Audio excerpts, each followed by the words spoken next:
안녕하세요. 오늘은 동덕여대 시위를 보고 나서 제가 느끼는 바에 대해서 이야기해 보려고 합니다.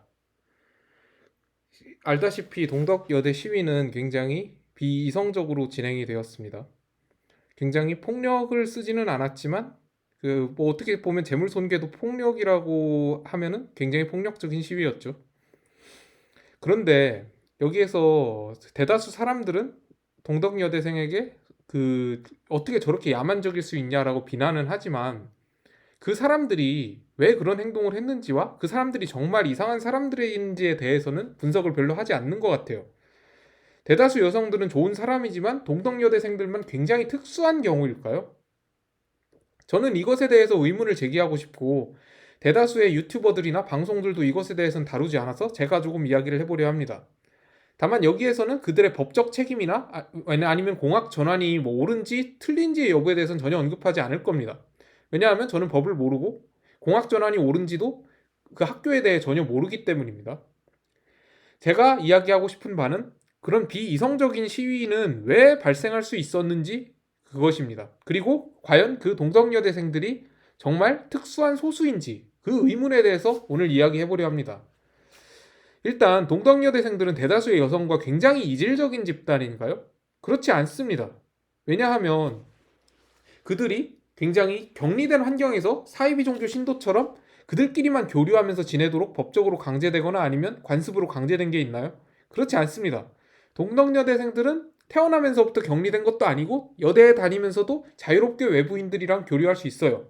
다만 공부를 남학생들과 안 할 뿐이지 외부에서 다른 남자들과 교류하는 것도 굉장히 자유롭습니다.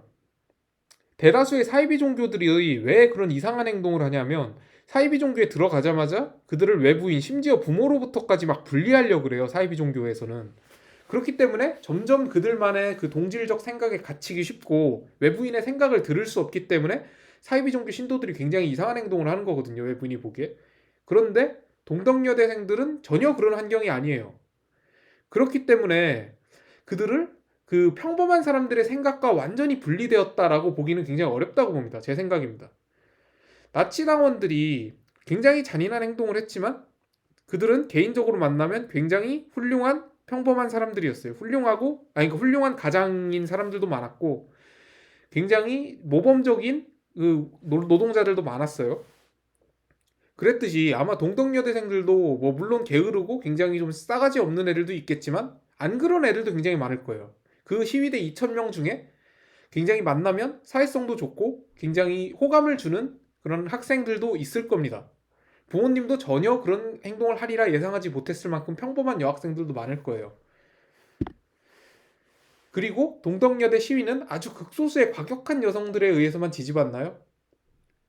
표면상으로 그래 보이지만 저는 그렇지 않다라고 생각합니다. 민주당의 진땡땡이라는 정치인과 수많은 여성단체에서 이미 그들을 보호하기 위해서 그 성명을 내는 움직임을 보이고 있어요.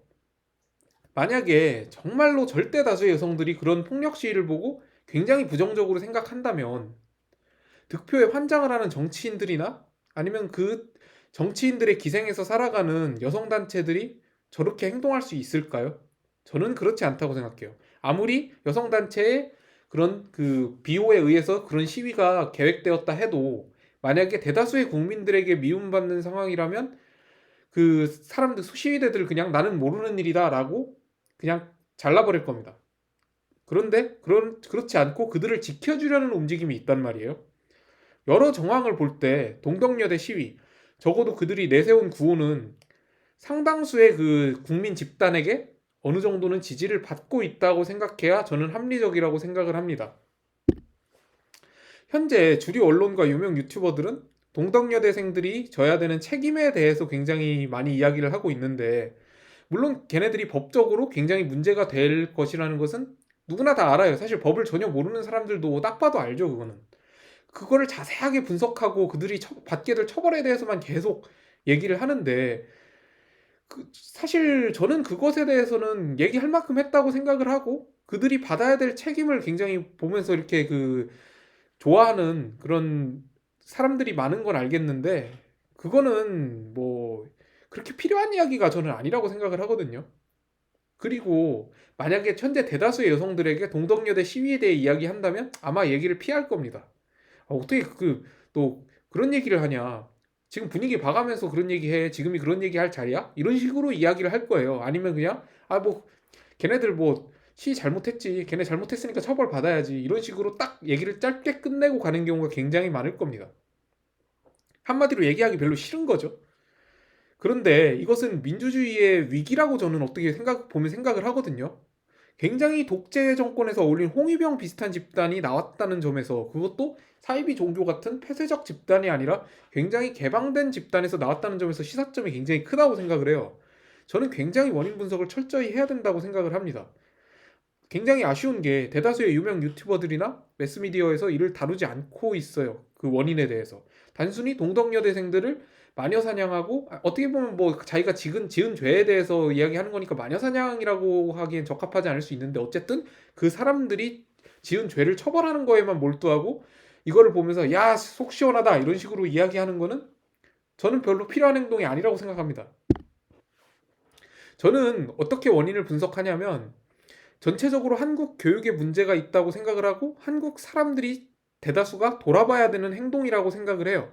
이런 행동이 단순히 없다가 동덕여대 한 사건으로 터진 게 아니거든요. 최근 몇 년간 한국에서 굉장히 마녀 사냥이 횡행해 왔습니다. 사실 교사들이 뭐 교권이 부족하다면서 그런 것 때문에 이런 사건이 일어났다는데, 교사들은 부끄러운 줄 알아야 돼요. 얼마 전에 서희초에서 한 교사가 그 좋지 않은 선택을 했다는 이유로 학부모들에 대해 마녀 사냥을 한 게 누구였죠? 별로 저는 그 사건의 그 전개에 대해서 동덕여대생들이랑 다르지 않다고 생각을 해요. 그리고 이건 한국인만 그런 것도 아닙니다. 굉장히 유명한 책인 그 군중심리라는 책을 쓴 귀스타브 르봉의 책에서도 나오고요. 그 니부어의 그 이론에서도 나오죠. 개인은 그 단체보다 더 낫다는 거죠. 단체는 개인보다 도덕성이 떨어진다는 거죠. 독일에서도 이미 1930년대에 제가 앞에서 말했다시피 나치즘으로 증명된 바가 있습니다. 원래 개인이 단체 속에 숨어버리면 책임을 묻기가 모호해져요. 얘 쟤도 했는데 라는 식으로 그 숨어버리고 그 수가 엄청 많아져 버리면 그 개인에게 책임을 묻기가 굉장히 어려워집니다. 그런데 한 명이 단순히 돌을 던지는 게 수십만 명이 돌을 던지면 굉장히 그 위력이 강해져요. 그렇기 때문에 단체의 행동은 개인의 행동보다 사악해지기 쉽다고 저는 생각을 해요. 저는 그래서 한국에서 대다수의 사람들이 그 단체 속의 하나라고 자신을 생각하기보다는 나 자신, 그 개인으로서의 자각을 했으면 좋겠어요. 단순히 동덕여대 학생들의 행동을 비난할 것이 아니라 그들이 왜 그런 행동을 했으며 과연 우리는 그들로부터 얼마나 다른지, 이런 스스로의 반성이 전 필요하다고 생각을 합니다. 여러분들은 어떻게 생각하시나요? 여태까지 들어주셔서 굉장히 감사합니다.